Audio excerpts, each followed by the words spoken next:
मैं हर्षित झा आपके अपने YouTube चैनल हर्षित झा ऑफिशियल में आपका स्वागत करता हूं। जैसा कि हम पिछली वीडियो में प्रतिरोध के बारे में पढ़ चुके हैं और आज मैं आपको ओम्स के नियम के बारे में बताने वाला हूं। ओम्स लॉ, जिसे हम इंग्लिश में कहते हैं ओम्स लॉ, बोर्ड पर लिखा भी है ओम का नियम। तो ओम के नियम को बताने से पहले मैं आपसे कहना चाहता हूँ कि अगर आप हमारे चैनल पर नए हैं तो चैनल को लाइक करें, सब्सक्राइब करें और शेयर करें। और ओम का नियम जो इस चैप्टर का सबसे इम्पोर्टेंट टॉपिक है, तो इसे प्लीज़ ध्यानपूर्वक समझना और वीडियो को बिल्कुल भी स्किप मत करना, ठीक है। तो देरी ना लगाते हुए ओम का नियम स्टार्ट करते हैं कि ओम का नियम क्या होता है। ओम का नियम ये है, सबसे पहले मैं यहाँ पे एक वो बना देता हूँ साइड में ग्राफ।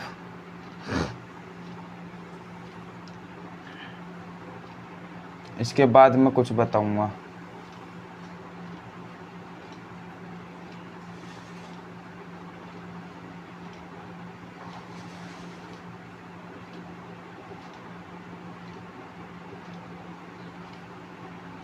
हाँ जी, तो ओम का नियम आया कहाँ से है या इसका नाम ओम्स लॉ क्यों पड़ा? इसका नाम ओम्स लॉ इसलिए पड़ा क्योंकि एक वैज्ञानिक थे जिनका नाम था सर जॉर्ज साइमन ओम। तो उनने एक नियम दिया था, उन्होंने एक बात कही थी कि अगर किसी चालक की भौतिक अवस्थाओं में कोई भी परिवर्तन नहीं किया जाता है तो उसके मध्य जो विभवांतर लगा उस चालक में और उससे जो बहने वाली धारा है ना, उन दोनों का अनुपात क्या होगा? एक नियतांक होगा, ठीक है। क्या होगा? एक नियतांक, यानी कांस्टेंट, जो कि मैं आपको पिछली वीडियो में भी बता चुका हूँ पहले ही कि प्रतिरोध क्या होता है, ठीक है। तो जो नियतांक होता है उसे हम क्या कहते हैं? प्रतिरोध कहते हैं। मैं बता चुका हूँ आपको पिछली वीडियो में, उसे क्या कहते हैं? प्रतिरोध। और इसी को ही ओम का नियम भी कहते हैं, ठीक है। यानी कि किसी चालक में जब उसके मध्य लगे विभवांतर और उसमें बहने वाली धारा का अनुपात एक नियतांक होता है, ठीक है, तो वो क्या होता है? ओम के नियम का पालन करता है। तो यही ओम का नियम है। इस नियतांक को हम R से डिनोट करते हैं, जिसे हम कहते हैं प्रतिरोध, ठीक है। और इसका मात्रक होता है ओम, ठीक। तो इसको हम अगर ग्राफ के मदद से समझें तो यहाँ पर जो है V लिखा है, इसका मतलब है वोल्ट और I means current in ampere, ठीक है। यानी कि अगर विभवांतर और एम्पियर यानी धारा, विभवांतर और धारा में एक ग्राफ खींचा जाए, ठीक है, तो हमें क्या प्राप्त होती है? तिर्यक सीधी रेखा प्राप्त होती है। तिर्यक सीधी रेखा मतलब तिर्यक मीन तिरछी और सीधी रेखा प्राप्त होती है, ठीक। जिससे कि ये ग्राफ क्या है? ओम के नियम का पालन करता है कि अगर धारा जितनी है उतना ही वोल्टेज बढ़ाया जाए तो हमें क्या प्राप्त होगा? एक सीधी रेखा प्राप्त होती है। यहाँ पर भी यही चीज़ लिखा हुआ है कि जो विभवांतर है, विभवांतर के कारण जो धारा बह रही है वो उनका अनुपात क्या है? नियतांक। तो यहाँ पे देखो उनका अनुपात क्या है? एक नियतांक है, बराबर है। तो इसीलिए इन सब पॉइंट्स को मिलाया तो क्या हुआ? एक सीधी रेखा में प्राप्त हुई है, ठीक है। इसी को हम R कहते हैं प्रतिरोध, ठीक। तो ये आपका ओम का नियम है। और जो कहते हैं ना ओम के नियम का सत्यापन करो, तो 10th क्लास में तो बस इतना ही लिख देते हैं तो वो हो जाता है सत्यापन, ठीक। लेकिन जब आप 12वीं क्लास में आओगे तो वहाँ पे कम से कम 2-2.5 पन्ने का डेरिवेशन है। तो वो मैं आज तो बताने वाला हूँ नहीं, क्योंकि वो आपके सिलेबस का नहीं है। वो 12वीं क्लास में की वीडियो जब बनाऊँगा तो उसमें बता दूँगा मैं, तो आप वहाँ जाकर देख सकते हैं, ठीक। तो ओम के नियम में बस इतना ही आपके 10वीं क्लास में बताया गया है। तो बाकी आप इसको नोट करना चाहते हैं तो नोट कर सकते हैं। इसके बाद मैंने आपको बताया था प्रतिरोध के जो वो है क्या कहते हैं? संयोजन, उसके बारे में डेरिवेशन जो है वो करवाऊँगा, दोनों डेरिवेशन, ठीक है। तो आप इसे पहले नोट कर सकते हैं। आपने नोट कर लिया होगा। इसके बाद आपको देखो यहाँ पर दिख रहा है प्रतिरोध के संयोजन, ठीक है। प्रतिरोध के संयोजन यानी कॉम्बिनेशन ऑफ रेजिस्टेंस, ठीक, कि रेजिस्टेंस किस प्रकार से जोड़े जाते हैं। तो रेजिस्टेंस जो 3 तरीके से जोड़े जाते हैं। एक होता है आपका समांतर क्रम समायोजन, एक होता है आपका श्रेणी क्रम समायोजन और एक होता है मिश्रित क्रम समायोजन। मिश्रित में क्या होता है? उसमें पैरेलल भी होते हैं और श्रेणी में भी होते हैं। मतलब कि श्रेणी और पैरेलल यहाँ अलग अलग है, लेकिन उसमें क्या होगा? जैसे यहाँ पे पैरेलल हो जाएगा, यहाँ पे कुछ श्रेणी में जोड़ देंगे, ठीक है। तो उसे हम कहते हैं मिश्रित क्रम समायोजन। तो आपको यहाँ 2 सर्किट दिख रहे होंगे, एक है श्रेणी क्रम समायोजन का, एक है समांतर क्रम समायोजन का, ठीक। तो इनके लिए जो सूत्र निकलता है कि तुल्य प्रतिरोध किस प्रकार फाइंड किया जाएगा, टोटल रेजिस्टेंस कैसे पता लगेगा, तो उसके लिए जो फॉर्मूला है उसका डेरिवेशन मैं आपको करवाऊंगा। तो सबसे पहले मैं श्रेणी क्रम समायोजन का करता हूँ। तो इस डायग्राम को मिटा देता हूँ मैं यहाँ पे,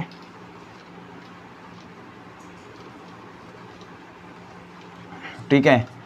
इस डायग्राम को बने रहने देता हूँ। इसके बाद अब डेरिवेशन स्टार्ट करते हैं। अब जैसे कि यहाँ पे हमें दिख रहा होगा कि V1, V2, V3 अलग अलग है, क्योंकि अलग अलग रेजिस्टेंस पे अलग अलग विभवांतर होता है। तो यहाँ पे हम V बराबर लिखते हैं V1 plus V2 plus V3। हमारा टोटल विभवांतर क्या हो गया, V1 plus V2 plus V3, ठीक। अब हमारे पास V क्या होता है, ओम के नियम से IR होता है। तो हम यहाँ पर V के जगह IR रख सकते हैं, जबकि टोटल है, ठीक। तो इसको RT भी लिख सकता हूँ मैं, ठीक है, और I कॉमन है। अब जो है यहाँ पर V1 को मैं क्या लिखूँगा, इसके वजह से V1 को लिखूँगा IR1, V2 को लिखेंगे IR2, V3 को लिखेंगे IR3, ठीक।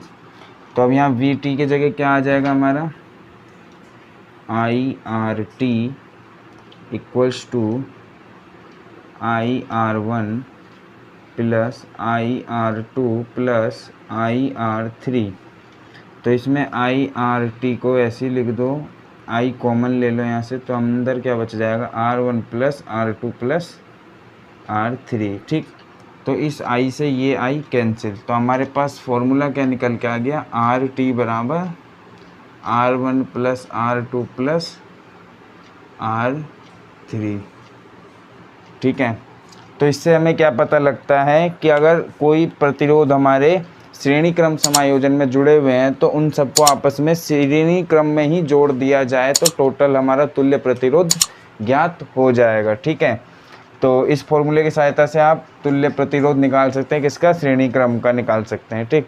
तो आप इस डेरिवेशन को नोट कर लें।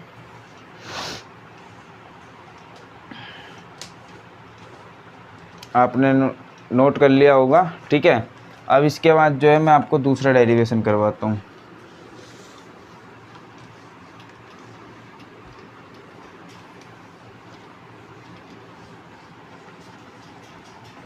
ठीक है, दूसरे डेरिवेशन का डायग्राम बना लेते हैं हम यहाँ पर।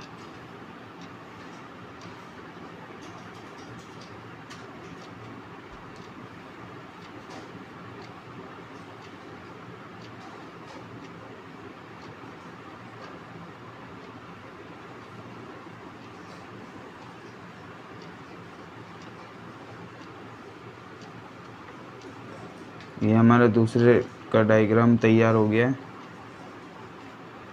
ये R1, ये R2, ये R3, ये इसका विभवांतर विभवांतर विभवांतर। ये करंट I यहाँ पे I, और ये I1 हो गया यहाँ पे I2, यहाँ I3।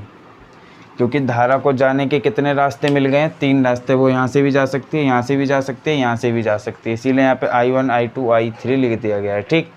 तो यहाँ पे हमारे पास टोटल करंट कितना बनना है, टोटल करंट हमारे पास क्या बनना है, I1 plus I2 plus I3 बनना है, ठीक। तो जैसे अभी विभवांतर वाला किया था वैसे ही इसमें भी कर दो, ओम के नियम से, ओम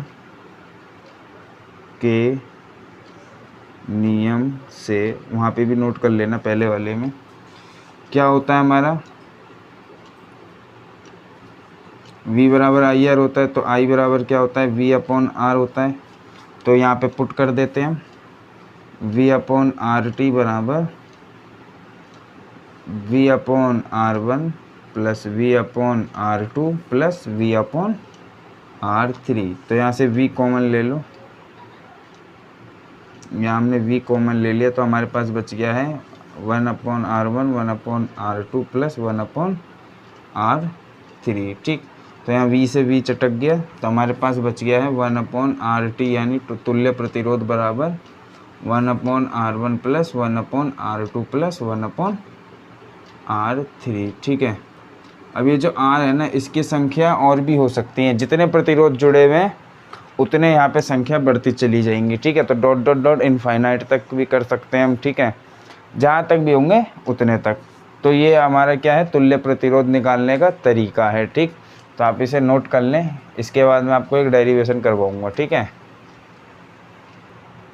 तो आपने उतार लिया होगा और आपको एक क्वेश्चन दिख रहा होगा बोर्ड के ऊपर, यहाँ पे एक डायग्राम बना हुआ है, ठीक है। इसे कहते हैं मिश्रित क्रम समायोजन। देखो यहाँ पे ये सीरीज़ में भी हैं और ये एक दूसरे के पैरेलल में भी हैं, ठीक है। तो इसे हम क्या कहते हैं, इसे कहते हैं मिश्रित क्रम समायोजन, ठीक। आपने पहले एक चीज़ जो मैंने बताई उसमें आपने एक चीज़ नहीं पूछी मेरे से, आपने मेरे से ये नहीं पूछा कि भैया सीरीज़ वाले में जो है V1 V2 था और I कॉमन था, लेकिन पैरेलल वाले में ऐसा क्यों हुआ कि V1 V2 एक हो गया और I1 I2 अलग हो गए। ऐसा इसलिए हुआ क्योंकि उसमें जो है, देखो यहाँ पर कि यहाँ पर 3 प्रतिरोध हैं ऐसे जुड़े हैं, एक ऐसे एक ऐसे, ठीक। लेकिन तीनों प्रतिरोध क्या हैं, 2 बिंदुओं के बीच ही जुड़े हुए हैं ना, यहाँ से यहाँ तक। तो जो विभवांतर इसके अंदर होगा वही विभवांतर यहाँ होगा, वही विभवांतर यहाँ होगा, क्योंकि ये ए और बी के मध्य जुड़े हुए हैं तीनों प्रतिरोध। तो ए और बी के मध्य जो विभवांतर होगा वही तो तीनों में होगा, अलग अलग थोड़ी ना होगा। लेकिन धारा यहाँ पर क्या थी, आई थी, लेकिन यहाँ पर जो है धारा को जाने के 3 रास्ते मिल गए थे, इसीलिए यहाँ पे I1 I2 I3 बट चुका था, ठीक। लेकिन यहाँ पर क्या था, यहाँ पे प्रतिरोध एक दूसरे के सिरे से जुड़े हुए थे, ठीक। तो यहाँ पे अगर इसका विभवांतर V1 था तो यहाँ से फिर यहाँ तक में अलग होगा, यहाँ से यहाँ तक में अलग होगा, तो यहाँ V2 हो गया, अगले में V3। और लेकिन धारा को एक ही रास्ता था वहाँ पे जाने का, तो इसीलिए वो I में ही सीधे चली गई, ठीक है। तो इसीलिए वहाँ पे धारा का मान समान था, विभवांतर का अलग था, ठीक है। अब देखो यहाँ पर जो मिश्रित क्रम समायोजन पे क्वेश्चन तैयार है मेरे पास, तो इस क्वेश्चन को किस प्रकार से करना है वो मैं आपको बता देता हूँ। यहाँ पे ए बी के मध्य हमें सबसे पहले तो रेजिस्टेंस फाइंड करना है टोटल, ठीक। और पूरे सर्किट में जो है आई की वैल्यू फाइंड करनी है यानी धारा, और ए और बी के बीच जो है वी वोल्टेज ज्ञात करना है हमें, विभवांतर। और 3 ओम के मध्य जो है ना वी पता करना है हमें कितना होगा, यानी विभवांतर कितना होगा। तो सबसे पहले ए और बी के मध्य निकाल लेते हैं, पहला पॉइंट सॉल्व करते हैं हम, ठीक। तो पहला पॉइंट सॉल्व करने के लिए इन दोनों को श्रेणी क्रम में जोड़ दो, 4 ओम 2 ओम को श्रेणी क्रम में जोड़ने पर, ठीक है, श्रेणी क्रम में जोड़ने पर तो जोड़ दो। RT बराबर R1, इसे R डैश मान लेता हूँ, R2, R1 क्या है 4, R2 क्या है 2, तो ये कितना आ गया 6 ओम आ गया, ठीक। अब इसके बाद क्या करना है, इन दोनों को अलग जोड़ दो श्रेणी में, 2 ओम और 1 ओम को भी जोड़ दो, R डबल डैश लिख दो, तो ये हो जाएगा R1 प्लस R2 बराबर 2 प्लस 1 इक्वल्स टू 3 ओम, ठीक, R डबल डैश, ठीक। तो ये डायग्राम हमारे पास किस टाइप का बन गया है, ये डायग्राम हमारे पास इस टाइप का बन चुका है। अब ये ए और बी पॉइंट है, इस टाइप का बन चुका है, ये दोनों मिलके एक बन गए और ये दोनों मिलके एक बन गए, ये 6 ओम हो गया, ये 3 ओम हो गया है, ठीक है, 6 और 3। तो अब ये दोनों किस में, पैरेलल में, तो इन दोनों को पैरेलल में जोड़ दो, 6 ओम व 3 ओम को पैरेलल में जोड़ने पर तो 1/RT लिखते हैं इसको, क्योंकि तो टोटल हमें यही निकालना है, R1 प्लस R2, ठीक। तो यहाँ पे 1/RT बराबर हो गया 1/3 प्लस 1/6, एलसीएम आ गया 6, 3 2 जा 6, 6 1 जा 6, 3/6, 3 1 जा 3, 3 2 जा 6, तो RT इक्वल्स टू 2 ओम हो गया, ठीक है। तो हमारा ए और बी के मध्य कितना विभवांतर वो आ गया, प्रतिरोध 2 ओम, ठीक। अब हमें निकालना है आई, किसका, पूरे परिपथ का। तो पूरे परिपथ का तभी निकलेगा जब इसको भी सॉल्व किया जाएगा। तो ये वाला जो सारा सॉल्व होके क्या आया हमारे पास, 2 आया है। तो ये एक ऐसी लाइन बन गई है, ये पूरा अकेला, ठीक है। और नीचे में एक और दूसरा प्रतिरोध है, यहाँ पे ये तार है जुड़ा हुआ बैटरी से, ये अगर यहाँ से इसको तार को खोल दिया जाए तो ये क्या हो जाएंगे, दोनों सीरीज़ में आ जाएंगे, ठीक है। ये वाला और ये वाला टोटल जो है सीरीज़ में आ जाएंगे। तो इस RT को और 2 ओम को, सॉरी 3 ओम को किस में जोड़ेंगे, सीरीज़ में, जोड़ दो तो क्या आएगा हमारे पास, RT डैश लिख देता हूँ। तो RT हमारे पास 2 ओम था, 2 ओम प्लस 3 ओम, तो ये हमारे पास हो गया 5 ओम। तो टोटल रेजिस्टेंस पूरे सर्किट का क्या हो गया हमारे पास, 5 ओम। अब हमें टोटल करंट निकालना है, तो ओम के नियम से R बराबर V/I, ठीक है। तो R हमारे पास 5 है, V हमारे पास यहाँ पे देखो 10 दे रखा है, 10 वोल्ट, और I हमें फाइंड करना है। तो I को यहाँ भेज दो, ये हो गया 10/5, 5 दूनी 10। तो I कितना आ गया हमारे पास, 2 एम्पियर, ठीक है। तो हमारे पास करंट निकल गया, टोटल रेजिस्टेंस निकल गए, 2 क्वेश्चन हमारे पॉइंट क्लियर हो गए। अब A और B के मध्य हमें क्या निकालना है, विभवांतर निकालना है। तो A और B के मध्य हमारा कितना आया था रेजिस्टेंस, 2 ओम। तो R हमारे पास कितना मौजूद है, 2 ओम, ठीक है। I हमारे पास क्या है मौजूद, 2 एम्पियर, ठीक है। हमें निकालना है क्या है, विभवांतर V निकालना है। तो V बराबर क्या होता है, ओम के नियम से V बराबर I × R। तो I हमारे पास 2 है, R हमारे पास 2 ओम है, तो 2 2 जा 4 वोल्ट हो गया, ठीक है। V हमारे पास निकल गया 4 वोल्ट, ठीक। अब हमें क्या कहा है, 3 ओम के मध्य विभवांतर क्या होगा।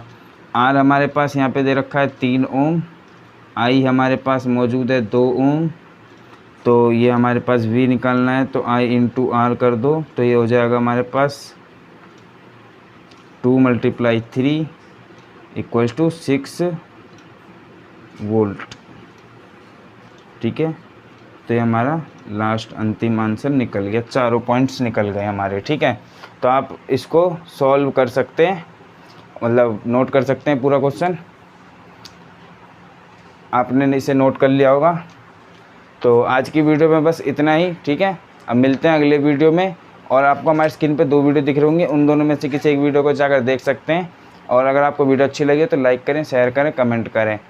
धन्यवाद।